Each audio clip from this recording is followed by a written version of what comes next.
Bonjour tout le monde, je suis contente d'être avec vous aujourd'hui avec la fabuleuse présence de l'auteur Jacques Charland. Bonjour Jacques. Bonjour Pamela. Alors, tout comme je débute toujours mes rencontres, merci d'avoir accepté cette rencontre en tête à tête avec moi pour parler de ton récent livre quand même. Hein? Ça fait pas si longtemps qu'il est sorti. 5 septembre. 5 septembre 2024, pour ceux et celles qui pourraient écouter la vidéo plus tard. Et aujourd'hui, on est le 5 novembre, donc septembre, octobre, ça fait 2 mois. Je vous le montre. Aimer la veuve. Alors, c'est un roman historique basé sur des faits réels. Alors, si tu peux juste en fait nous expliquer un petit peu en quoi consiste ton livre pour ceux et celles qui l'ignorent. Oui, alors je vais essayer de rendre ça intéressant. C'est-à-dire que moi, j'ai grandi, le côté de mon père, la parenté de mon père, on ne la voyait pas beaucoup. Et notre grand-maman a vieilli très mal. C'est-à-dire, nous autres, quand on était enfants, on en avait peur de notre grand-mère. Et quand mon père disait on s'en va chez Émérance, parce que son vrai nom c'est Émérance, là, que j'ai raccourci pour les besoins de la cause, c'était plus facile de faire des clins d'œil avec le village, si tu t'en es rendu compte. Là. Et on n'aimait pas beaucoup ça parce que tout ce qui est dans le livre est vrai. Hein? Le grand crucifix attaché à la tête du lit jusqu'au plafond, c'est vrai ça. Alors nous, on ne rentrait pas dans sa chambre, on avait énormément peur. Alors moi, en grandissant, avec tous les chuchotements que j'entendais, moi, j'étais interpellé. Quand il arrivait une tante, là, celle que j'appelle Petite Chérie dans mon roman, que j'adorais, c'est ma tante Simone en réalité, quand elle arrivait à minuit le soir après son chiffre de serveuse, là, c'est parce qu'elle avait des questions à poser à mon père, elle voulait des éclaircissements, il est arrivé quelque chose dans la journée qui a fait remonter un souvenir. Alors, elle arrivait tard, là, minuit, j'entendais les deux souliers tomber par terre, le bouchon de bière, mon père débouchait la sienne, et là, elle disait, petit gars, là, mon père détestait ce ton-là parce qu'il se disait, elle veut savoir des choses. Alors, lui, il lui répondait, ta gueule. Alors, moi, j'entrebâillais ma porte de chambre, ça me réveillait, puis je voulais tout entendre. Alors, c'est comme ça que j'ai commencé à comprendre qu'il s'est passé beaucoup de trucs, qu'on ne parlait pas, qu'on ne faisait que chuchoter dans la parenté.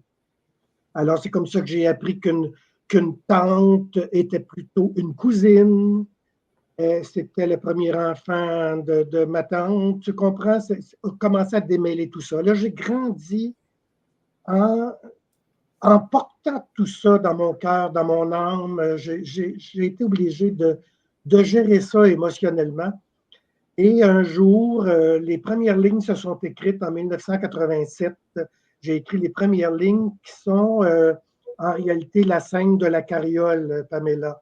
C'est la première scène que j'ai écrite, la carriole. Et là, je me suis dit, bon, écoute, tu as juste 35 ans, ça va te demander de la maturité pour écrire ça, ça va demander de la recherche. OK. Alors, j'ai mis ça de côté. Je suis devenu membre de la Société historique de ma ville. Et là, j'ai commencé, j'ai reçu par le fait même le livre centenaire, 1899-1999, de ce village-là à l'époque. Et là, moi, je me suis concentré sur les années 30. Qu'est-ce qui a bien pu se passer pour qu'on laisse une veuve, une jeune veuve avec une tralée d'enfants dans la misère à ce point-là? Alors, ça m'a fait beaucoup trouver des réponses. Parce que quand on entend des secrets de famille, Pamela, on entend ce qui a mal été, on entend les dégâts, mais on entend rarement les circonstances qui ont mené aux dégâts. Alors, j'ai été obligé, moi, de faire des recherches pour voir comment je vais créer des circonstances pour que ce soit plausible, pour que ça ressemble à ce temps-là, à sa réalité. Comment elle a pu vivre ça au quotidien? Alors, c'est pour ça que ça m'a fait chercher les échevins du village, qu'est-ce qui a bien pu se passer. Dans ces 8 années-là de misère, c'est que pas eu de maire pendant quelques années. Il y avait beaucoup, beaucoup de chicanes. Il y a eu des fraudes avec le secours direct. C'est la reine Victoria qui avait décidé que sous le régime britannique, là, ce seraient les villes qui géreraient le secours direct, qui viendraient en aide aux gens les plus pauvres durant la guerre, durant la crise des années 30, la crise de 29, tout ça. C'est la reine Victoria qui a décidé ça. Alors imagine-toi, Pamela, une femme très jolie qui vient de perdre son mari, qui a une trollée d'enfants, qui est dans la misère parce que son mari, mon grand-père ne travaillait pas à la mine. Il était commis voyageur dans le village voisin. Alors, elle n'avait pas l'aide de la mine, elle. Comme une veuve de mineur, la mine s'en occupait. Alors, elle n'avait pas ça. Il lui restait que le secours direct qui était décidé par le village. Alors, c'est ce qu'il a fait et mon père a grandi en les détestant. Mon père avait trois haines dans sa vie. Quand il tombait chaud, là, c'était les Anglais parce qu'ils étaient boss de la mine. C'était les curés parce qu'ils trouvent que le curé n'a pas aidé sa mère. C'était tout le voisinage. Mon père, en grandissant de ses 8 ans à ses 16 ans et demi, là, a photographié dans son cerveau tous ceux qui ont profité de sa mère, qui en ont abusé, qui ont abusé de ses sœurs.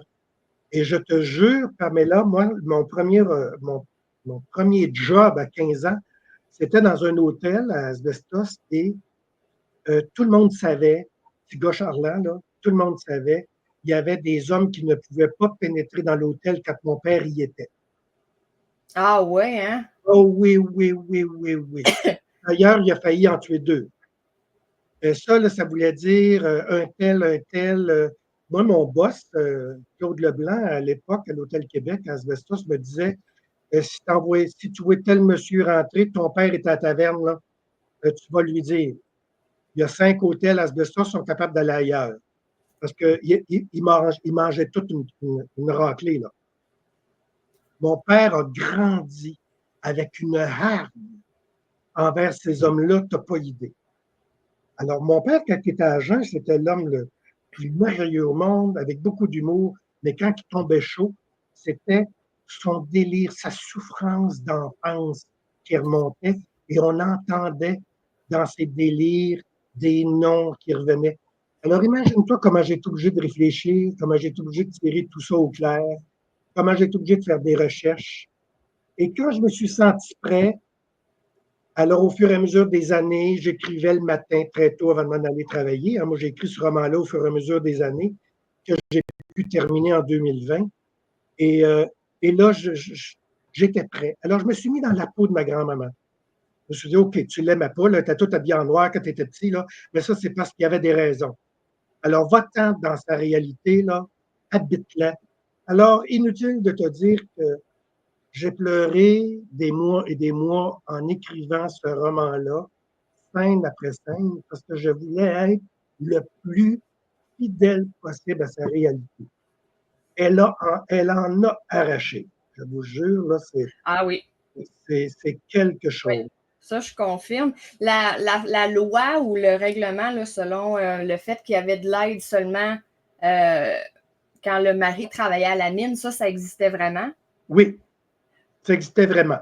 N'importe quoi. Oui, parce que ça, c'était tout avant. C'est le secours direct qui est la source première des 2 embranchements, c'est-à-dire l'aide sociale et le chômage. C'est le secours direct qu'on a séparé en 2 avec les frères Panet. C'est drôle, hein? Parce que tout en écrivant, en faisant mes recherches, moi, je demeure dans le quartier Centre-Sud à Montréal, juste à côté de la rue Panet. C'est en leur honneur. Imagine, moi, je suis en train d'écrire ça. C'est quoi les chances? C'est quelque chose. Je hurlais, je disais à mon conjoint, gardons ça, on reste à côté de la rue Panet. Et c'est les frères Panet qui ont donné naissance, qui ont métamorphosé le secours direct en aide sociale et en chômage. Oui. Puis imagine-toi, il y a un autre mon Dieu, quand j'ai magasiné un éditeur, ça m'a pris 2 ans à vous trouver, Béliveau, là. J'ai eu des refus, des refus, des refus. Et la première personne à qui j'ai parlé, c'est Diane Perrault, qui maintenant vient de prendre sa retraite à Béliveau. Mais moi, Diane Perrault, c'est une grande, grande, grande amie qui est décédée, qui avait le même nom. Alors moi, elle me dit son nom au bout du fil. Et moi, c'est une amie que je viens de perdre il y a 2 ans. Tu comprends? Oh là là! C'est, Là, tu devais te poser des questions, là. Ah là là, Pamela, et il est arrivé toutes sortes de trucs comme ça avec mon roman. C'est inimaginable. On dirait qu'il fallait que ce soit ancré sur le terrain. Il a fallu que ça. On dirait que c'était très profond. Alors, il y avait plein de messages autour de moi qui me disaient t'es sur la bonne voie. Je prenais ça comme ça, moi. C'est vrai. C'est tellement vrai. Et là, écoute, c'est pas un punch que je vais dévoiler parce que le titre le dit très bien. Le mari d'Aimé meurt. Son âge exact, je m'en souviens pas, mais à comment? À 41 ans, en 1936. Et ça laisse un grand vide, non pas juste dans la vie d'Aimé, mais aussi dans la vie de ses enfants, effectivement, mais ton père, petit gars, oui. Qui ressent un grand, grand vide.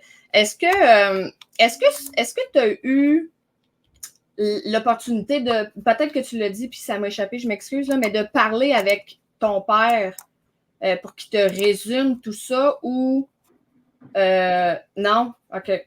Mon père, tu n'as pas pu parler avec lui et qu'il t'explique. Excuse-moi. Si mon père vivait aujourd'hui, parce que mon père est décédé à 46 ans. Ah, mon Dieu, il était en jeune. 73, moi, je n'avais que 21 ans. Et on s'est laissé, il est décédé le 11 novembre 73, mais au mois d'août, 3 mois avant, on avait eu la pire chicane de notre vie. Alors moi, suite à son décès, ça m'a pris une vingtaine d'années à faire son deuil. J'avais la boule de notre dernière chicane. Et s'il vivait aujourd'hui, j'aurais tellement de choses à lui dire. Je voudrais tellement lui démontrer à quel point je le comprends avec toutes les recherches que j'ai faites. Mais je pense que j'ai fait une bonne job, Pamela. Dis-moi-le, petit gars, le petit enfant de 8 ans qui grandit, qui essaye de protéger ses sœurs. Dis-moi si j'ai réussi, parce que je suis tombé en amour avec cet enfant-là, en fait. Oh!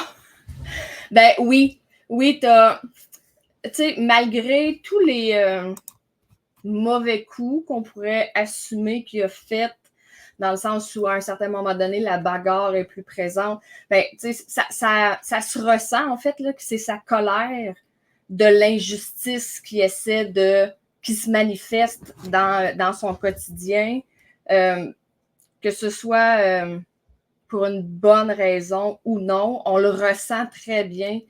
Et il y a une certaine phrase, là, puis je ne veux pas trop en dévoiler, mais que son père il a dit avant de décéder qu'il va revenir constamment dans son esprit, dans sa tête pour lui rappeler son rôle.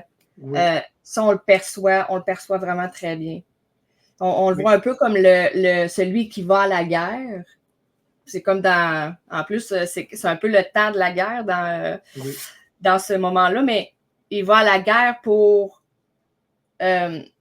garder sa famille soudée, mais encore plus garder sa mère, la fierté de sa mère peut-être, la garder présente, la garder forte, la garder, on le ressent vraiment très bien. Merci. Il m'est arrivé des trucs pendant la rédaction, tout ça, des trucs. Quand mon père est décédé en 73, avant de s'en aller au salon mortuaire, sa sœur la plus vieille, que j'appelle dans le roman Toinette, là, m'a accroché par le bras pour descendre dans le sous-sol et elle voulait me parler. Et elle m'a dit des trucs qui sont dans le roman. Elle m'a dit, tu sais, ton père, là, il avait juste 8 ans. Mais quand il a perdu notre père, il a pris la place de son père. Puis lui, dans sa tête de 8 ans, là, il était devenu le père de notre famille. Puis il avait juste 8 ans. Alors lui, son enfance était terminée. Oui. Ah ouais, ouais. Terminé. C'est Ouais. elle qui m'a dit ça. Alors, c'est pas inventé, ça. C'est assez extraordinaire qu'elle m'ait dit ça. C'est comme si elle sentait.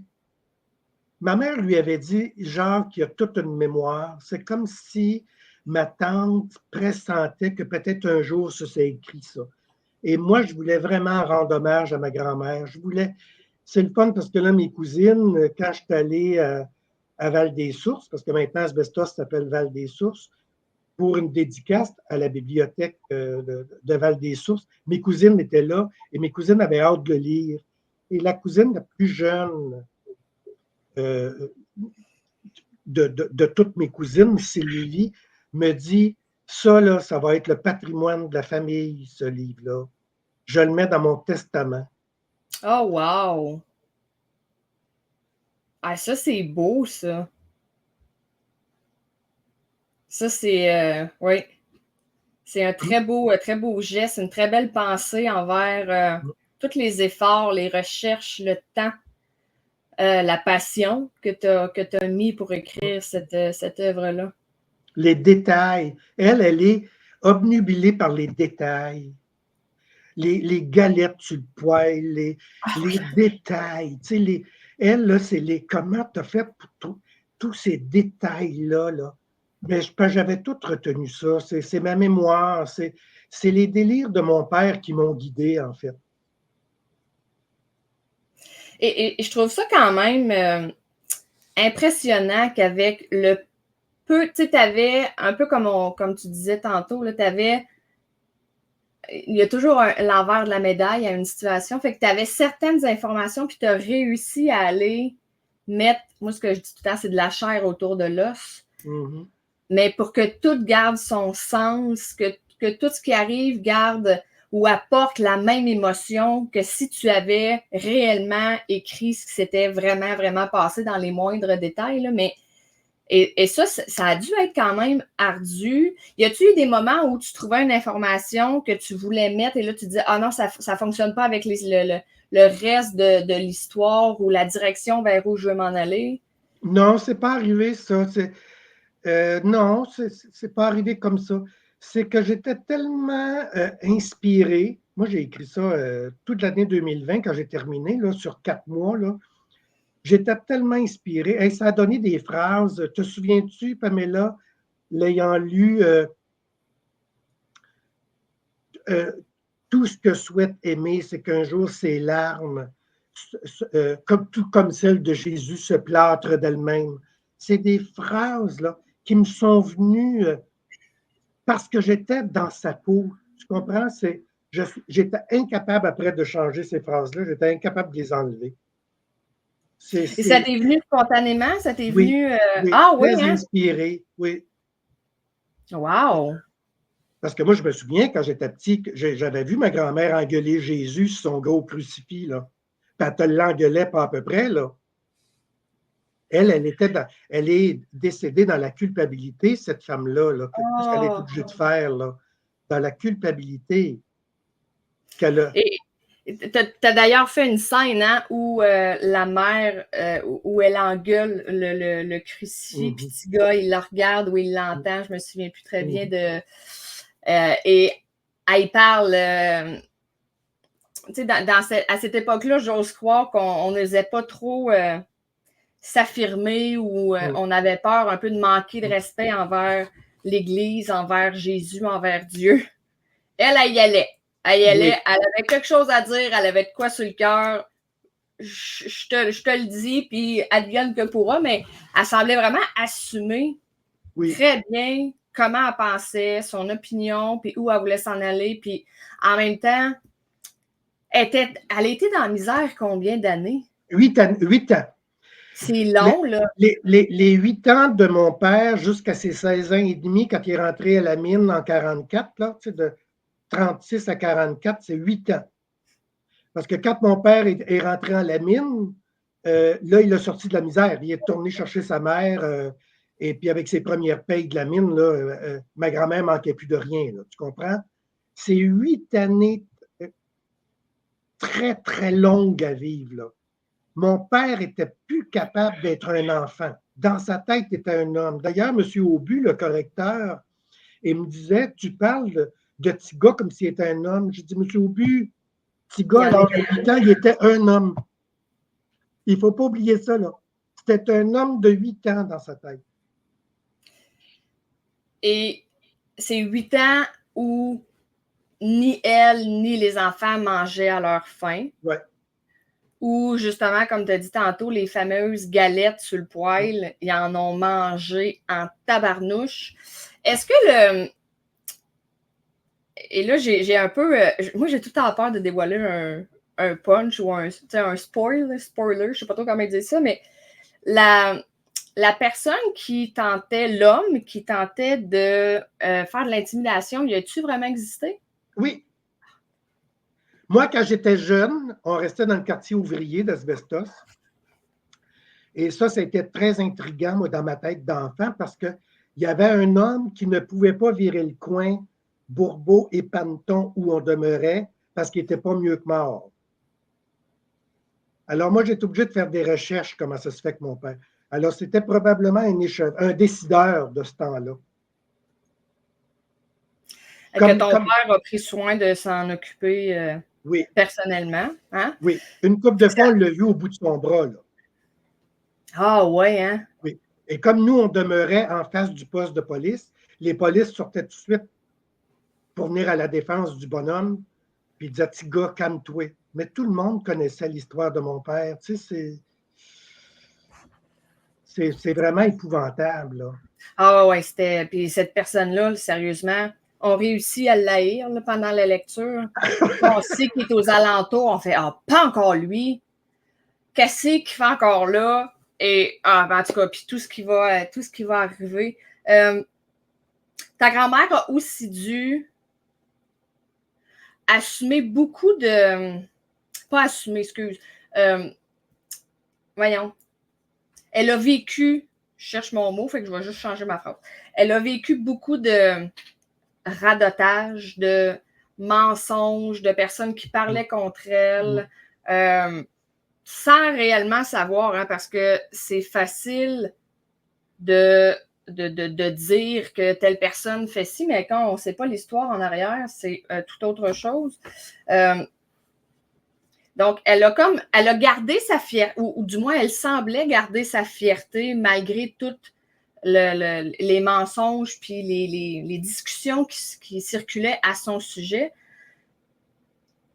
Et moi, ça m'a surprise parce qu'elle a fait un geste pour une de ses enfants qui mettait à risque d'aller encore plus créer de la haine envers elle, qui a même mis un peu sa fille ou voyons, je cherche mes mots, la réputation de sa fille en jeu. Oui.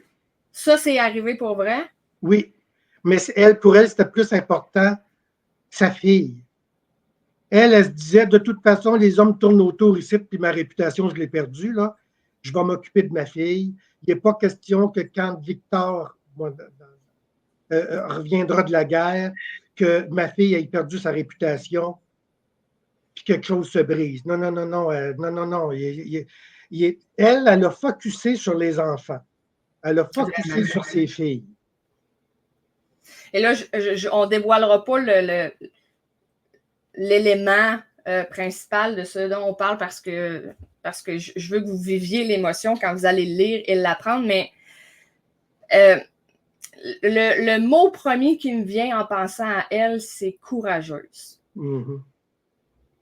Courageuse, puis je pense que ça aurait été une femme que j'aurais aimé pouvoir rencontrer dans ma vie, pouvoir m'asseoir avec elle puis lui dire, Aimée, parlez-moi de vous. Parlez-moi, racontez-moi votre vie pour percevoir dans ses paroles sa force qui était, mon Dieu, qui était... si on pouvait tout être comme ça, là, mon Dieu, qu'il n'y aurait pas grand monde qui se plaindrait dans la vie, hein, parce qu'elle n'était pas victime de ça. Elle se demandait pourquoi. Elle ne comprenait pas. Elle chialait après sa croix, mais elle n'a jamais baissé les bras. Elle n'était pas victime de sa vie. Elle était plutôt celle qui avait le contrôle de décider ce qui arrivait pour la suite. Tu sais, Pamela, ça touche beaucoup de points d'aujourd'hui. Hein? Oui. Tu sais, l'image aujourd'hui, comment c'est important pour les jeunes. Ma grand-mère, elle était très, très jolie et elle a mis au monde des filles très jolies. Moi, mes tantes, là, quand on était jeunes, là, c'était des vedettes d'Hollywood. Celle que j'appelle Margot dans mon roman, dans la vraie vie, c'était Madeleine. Tu n'as pas idée comment est-ce qu'elle était jolie. Peut-être qu'un jour, je te montrerai ses portraits de noces. Là. Ben oui. Elle avait des très, très belles filles. Alors ça, cette beauté physique-là venait jouer contre eux et contre elles, en fait. Ça n'a pas été facile. Même jusqu'à ma sœur, moi, je n'avais qu'une sœur qui est décédée en 2001. Très, très, très jolie, ma sœur. Elle avait hérité de nos tantes, des sœurs de mon père, tu comprends? C'est effrayant comment moi, j'ai dû réaliser à quel point ils ont dû se battre contre cette beauté-là, en fait. Ils n'ont pas pris ça comme un cadeau, en réalité. Non. Non. Ben non, puis à cette époque-là, on ne pouvait pas s'assumer comme on le fait aujourd'hui envers un homme ou une femme, parce que je ne veux pas faire de favoritisme, mais c'était pas, on n'avait pas, il n'y avait pas le droit nécessairement de refuser ou je sais pas trop, de se révolter en fait contre l'agissement d'un homme parce qu'il fallait que ça passe sous silence, parce que sinon il allait y avoir des rumeurs qui allaient circuler à leur sujet. Fait qu'elle devait encaisser, se taire, puis faire comme si de rien n'était. Oui, exactement. Mais elle a donné une grande, grande force à ses filles. Et c'est étonnant, toutes ces filles à elle, mes tantes, là, que j'ai très bien connues, c'est extraordinaire parce que justement, j'en parlais avec mes cousines au mois d'août. En fait, elles ont hérité de sa douceur de leur mère. C'est bizarre, hein? Mes tantes, là, aujourd'hui, elles sont toutes décédées. Mais la douceur de mes tantes, c'est de ça que je me souviens. Mais la plus vieille, celle que j'appelle Toinette, elle avait du cran. Là. Elle a hérité du cran de sa mère. Et c'est parmi les premières femmes qui a travaillé à la factory à asbestos. Quand la factory est née, là, la manufacture là, avec l'amiante, c'est une des premières femmes. Et elle me racontait que ça a été très dur comme première femme de travailler parmi tant d'hommes.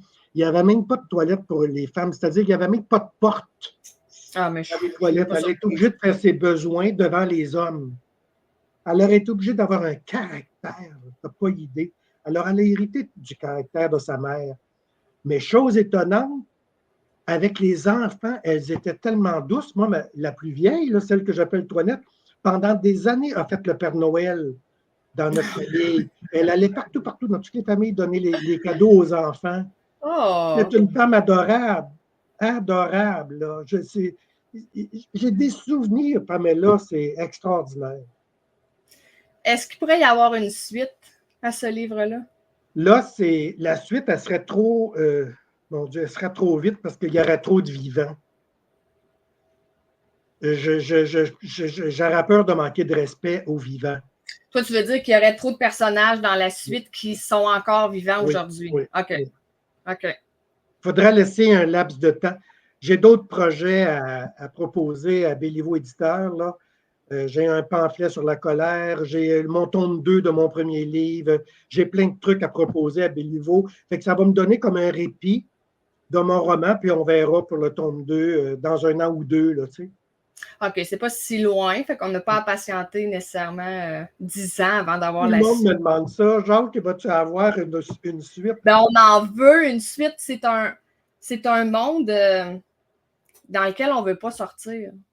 Ah oui? Moi, à la Ça fin. fait plaisir. Fais-moi pas Ça pleurer, arrive. là. Hein? Fais-moi pas pleurer, là. Ben non, mais c'est tout à ton honneur, mais à la fin, quand j'ai fermé le livre, c'est comme si je laissais, pas que j'abandonnais aimer, mais c'est comme si je devais la laisser de côté puis je voulais pas. Je m'étais attachée à elle. Je voulais en savoir plus. Je voulais que ça continue, les années continuent d'avancer pour que je puisse continuer de voir ce qui arrivait, ses réactions, comment ça en sort. Fait que oui, la suite, est nécessaire. Oui. Pour terminer, pour te laisser une belle petite joie dans le cœur, moi, j'avais à peu près 10 ans Et ma grand-mère restait sur la rue Bourbeau, tout près de la mine. Et tout à coup, elle restait au deuxième étage d'un bloc sur la rue Bourbeau.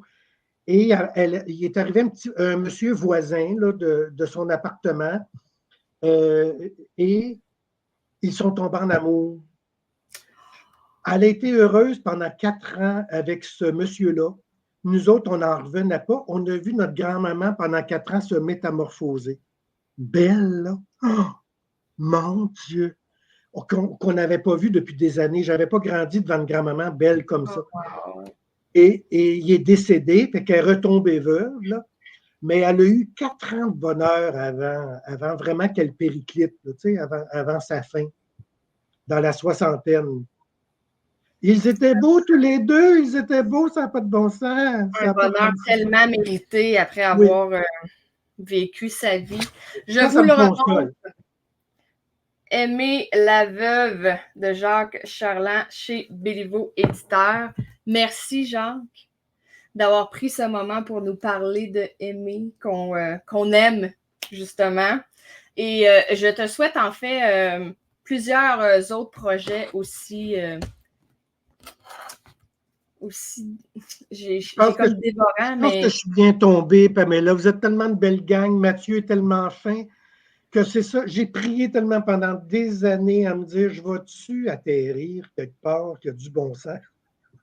Je pense que il n'y a jamais rien qui arrive pour rien. Hein? Tu as atterri au bon moment où ton histoire, elle était prête à être entendue.